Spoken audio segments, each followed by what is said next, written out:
The PlayStation physical media firestorm has reached a new fever point because now it's being said not only has Sony forced its employees to stay silent, but there are now alleged bot farms to protect this move, and Sony desperately wants this backlash to end. Let's get into it. Firstly, Eurogamer has this, claiming that despite the push for physical media reports, they still claim that less than 100,000 physical units of games were actually sold in America in 2026 alone. This information comes from Circana because of course it does. As seen here, the analysts there claim there was less than 10,000 physical sales of games during the week ending with July 5th to July 11th this year. And that again, that 100,000 physical copies were only achieved by 7 games in America this year, allegedly. Eurogamer ends their article with this, flat out talking down to their audience, saying that we should put our money where our mouths are. Very inspiring there, Eurogamer, villainizing your viewer base. Sure, why not? But it turns out this doesn't tell the whole story despite websites running with it, because Eurogamer's tweet actually got community noted, which, as you can see here, says that Sony has actually shipped over 70 million physical game discs in 2025 alone, which if we then go to Tweaktown, which is where this community note is now sending us, as seen here, that article says, physical media still going strong as PlayStation with 70 million game discs sold last year. Interesting. But I was just told by Eurogamer and Circana that only 100,000 copies got sold, so what's going on? As Tweaktown says here, Sony reported that they sold over 69.9 million physical discs in 2025, down just about 4% from 2024, but regardless, that's almost 70 million discs that were sold either way, which is, yeah, a lot. It also attributes roughly to about 22% of Sony's overall volume, with digital sales taking up about 78% of the overall pie. So I'm not here to say that digital doesn't sell. It does, but the point still stands that 70 million copies is still nothing to sneeze at. This handy graph here shows you the trajectory of physical versus digital media sold on PlayStation from 2018 to 2026. Light blue is physical, dark blue is digital. Obviously, as time goes on, the dark blue digital side gets bigger and bigger. That being said, physical still sells, right? Although the numbers are skewed because the sales of games are not being classified in these graphs as to say that all games sold are full priced or anything like that. Instead, what you have is just all games in totality. So when a game is bought digitally on a deep sale for $5 or less, that still counts, which is why overwhelmingly the graph skews in favor of digital, because many people are buying whatever games they want to for dirt cheap. So naturally the numbers are going to favor digital when that is allowed. As Tweakdown shows here, yeah, the vast majority of digital sales are from cheap games sold during holiday sales and the like. So naturally, when millions of games are being bought for next to nothing, yeah, the graph is going to be warped by that information. Although interestingly, from Circana, the same analyst group defending Sony's change to all digital did confirm, as seen here, that only 27% of PS5s in the United States are digital only, with an overwhelming amount of PS5s having physical disc drives still. But this is the same group telling you, oh, by the way, digital is better anyways, and there's no demand for physical apparently. Just ignore that most PS5s still have the physical disc drive, but you know, whatever. But as IGN showed here then, it turns out Sony, they knew that their stunt would be a massive PR disaster, and they allegedly forced their staff from speaking on any of this in order to make the outrage more contained. This comes from Alana Pierce, the lady who wrote the God of War cookbook, who said as seen here, Sony already knew everyone would be pissed off. They knew this. People working at PlayStation first-party studios told me that Sony had the strictest social media guidelines for this particular thing that they've ever seen issued. She said more. Sony does somewhat regularly tell employees what they can or can't say about certain things. I was under a lot of guidelines while I was working on God of War Laufey. I still am, and they did send me guidelines regarding what I could say on the day that the game was announced. But in this instance, it is apparently the strictest the employees I spoke to have ever seen regarding public communications. They would only have done this if they knew it was going to be an enormous PR issue. This is no surprise to them. So interesting. So not only are the journalists running defense for all of this, but even these other people like developers and such were told, again, allegedly, to shut up and not say anything at all either. It doesn't really surprise me, but the data clearly shows that people do still buy physical games. I think eliminating the choice to buy digital is simply to control the market pricing, is really what this all comes down to. Eurogamer then had another article, this time defending physical media, as seen here, stating that Sony's push for no physical media could destroy a $7.8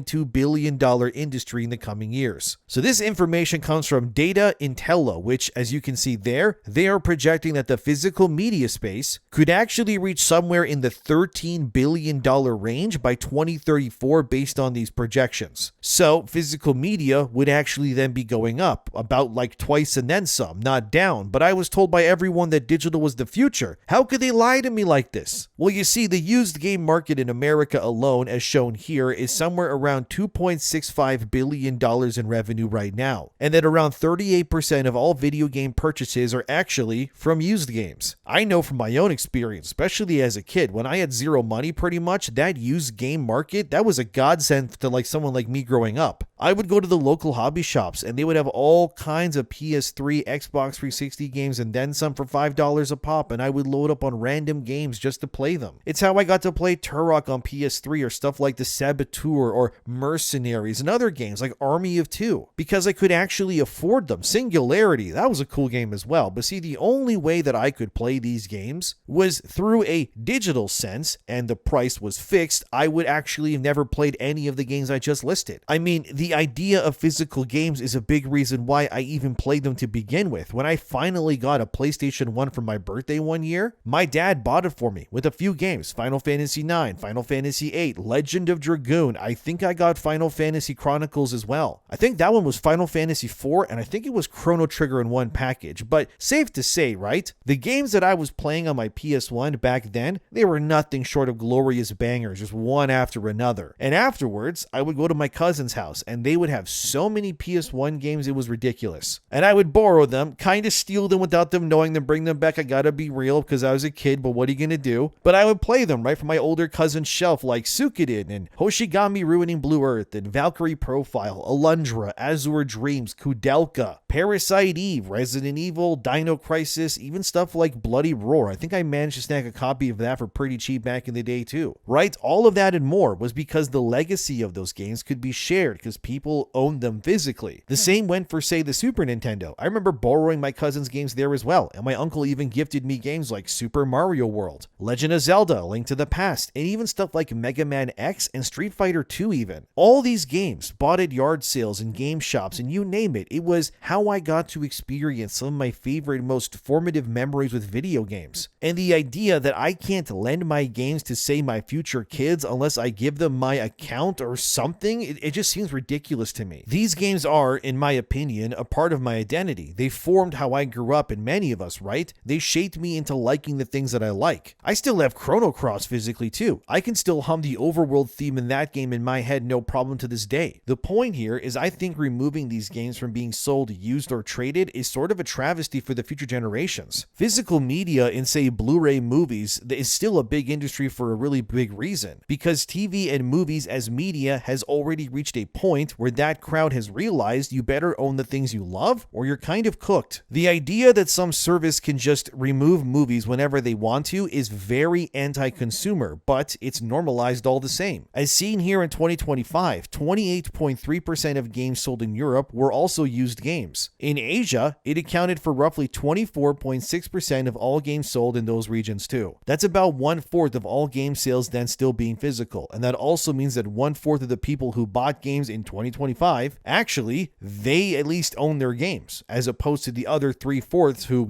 don't. Eurogamer again is shown here with the report that it's almost always the case that games that are sold in store are also cheaper than they are to buy digitally too, which I don't think Sony wants you to know that, because that goes against the narrative that they want to spin here. So Price Watch, a service that, well, as the name suggests, watches the prices on things, has been doing this for Sony's games for quite a while now. For example, they have been keeping track of games like Spider-Man 2 from Insomniac. So look at this graph from Price Watch. The blue line is how Spider-Man 2's price has fluctuated on Sony's first-party platform digitally. That straight horizontal line is the base full price for the game. The dips are obviously when the sales happen. But look at the red line. As you'll notice, the retail price of Spider-Man 2 degrades over time, never returning to its original price point, but instead continuing to drop. Therefore, physically, if you were to buy Spider-Man 2, it's cheaper than physical. That's just the reality. Since, as the blue line shows clearly, every time a sale is over, what ends up happening? It immediately then bumps the game back to its day one price. Therefore, the game never actually degrades in value no matter matter how far time continues, because Sony controls the price, obviously, via their PSN store. So objectively, this proves that with physical eliminated, the only pricing model that would exist is either full price always and forever, or a slight discount from time to time, but the game will never depreciate in value, which is sort of a problem, because this is what publishers want, right? Is that control to say, no, you can't buy this for less, you can only buy it here. It traps people. It's really not right. I know Sony isn't alone in this. Nintendo routinely barely if ever drops the price on their first party games too, but the reasoning is simple, right? They control it. Price Watch also confirmed that Ratchet & Clank Rift Apart, another PlayStation 5 game, also has the same trajectory as Spider-Man 2. It always returns to full price once a sale is over digitally. This is how they want it everywhere. Apparently, one of the only Sony first-party games that has had a permanent reduction in price is actually Horizon Forbidden West, which was dropped about $20 across the board. But that's the only outlier so far from what I can really see. Even third-party games like Elden Ring, as you can see here, are facing that same trajectory as Sony first-party games. Digital is still full price, either now or after a sale, but physically, well yeah, as you can see there at the red, it drops. The hope that Eurogamer brings up is that while sure, yes, digital code in-box versions of games will exist in 2028 going forward, which is not technically physical since it has no disc, there is one element of this that people are often overlooking. Just because the game is digital code in nature in a plastic box does not mean that these physical retailers then cannot, in theory, then sell those versions of the game for cheaper than they are digitally. It would actually be a great way to undercut Sony digitally if physical retailers just took a new game, which let's say Sony sells, I don't know, a new PS5 or PS6 game for $70 or $80 American, and then the physical shop cuts them under 10 or 15 per copy. Sure, yeah, it's still digital, I know that, but regardless, it could allow these stores to compete in a sense with a digital-only future, and that's the point. Although, I know and I doubt that Sony would allow this right out of the gate, but instead maybe a month after release once the initial window passes for the launch, right? And these retailers could then start undercutting the PSN store with their codes and boxes, leading to sales that way too. Either way, all you will have is a physical box on a shelf with no game inside. I know that, and I would wager because there's no disc, retailers will likely in theory be paying less for the game to be shipped to their store for sale. Well, hopefully anyways. But it's all still nebulous because Sony has to have some legal oversight into how these games are sold. Otherwise, their digital storefront will be undercut severely by opportunist physical retailers, which, by the way, I don't blame them at all for doing that, because what else can they do to convince people to buy what they have over just buying it digitally day one instead? Then there's another YouTuber, Moore's Law is Dead, as seen here from ixbt.com. They're the part of the cover story for this article, but according to Moore's Law, he has done research to suggest that Sony is actually running bot farms to crush the dissident voices of PlayStation users demanding physical media. I'll leave a link to his video in the description box, so all credit to Moore's Law for this, but to summarize it, Moore actually combed through Sony's social media posts regarding physical media, and he found something interesting. Apparently, a lot of the people in favor of Sony's decisions were accounts that either had 0 followers, were accounts that were freshly created, or they were using language that sounded corporatized. You know the kind of tweets I mean, right? Like, you're in a comment section and some random account says something that no ordinary human would ever say, like, wow, I love digital media. Sony is right. PlayStation 6 is the future. Love it, right? Something like that. Like, it just sounds weird. Or you'll come across a comment section and it's almost verbatim the same tweet, but it's suspiciously said by hundreds of unrelated accounts. Like, what are the chances that all of these people who seemingly don't know each other manage to type the exact same sentences word for word and reply to the same post? And that's not a coincidence? Yeah, I don't think so, man. The likelihood is that Sony, like many companies, is using AI to create these bot farms to boost engagement, or in this case, sway the conversation artificially to then lean in their favor, which we've seen this with movies, TV, even other games, so none of that would really surprise me. Is it the dead internet theory in practice? Yeah, absolutely. Here's one of the posts that Moore's Law shows in his video, where it's some random person with an AI Luffy profile picture bending over backwards for the latest slop from Sony. Or this post here, where someone named Mikhail with 1 like uses an AI generated photo of, I guess, a PlayStation fan, talking about how much they love Grand Theft Auto 6, and just the way that they speak, it's not human. It's so obvious obviously an AI that is saying those things. Anyways, I won't show everything that Moore shows in his video, so in case you want to watch it yourself, but essentially, it is very much within the realm of possibility that PlayStation is definitely using AI bot farm accounts to circumvent the backlash heading their way. But the websites don't even stop there. Game Rant, as you can see, even ran a damage control article claiming that a study reveals that physical media degrades faster than originally intended, as Game Rant said here. According to a study by the Canadian Conservation Institute CCI, read-only Blu-ray discs are expected to remain usable for 10 to 20 years. A read-only disc comes with pre-recorded digital data, such as a movie or game, so based on CCI's observations, physical PS4 and 5 discs may only last up to 2 decades. Well, is that right? And it turns out, according to Game Rant and certain experts like Ern Bima of the Heritage Information, physical discs actually start degrading from the day you get them, like the very moment actually. As they say here, discs, whether they are optical discs or any other kind of media, are degrading from the day you get them. Beeman explained that while discs could theoretically last more than 20 years, users should not bank on it. Game Rant then shows here that even the most resilient physical media companies say that their data storage periods may last upwards of 70 years, and that's the most. Although, again, the community note came quick, as you can see, where it turns out that Sony themselves have actually admitted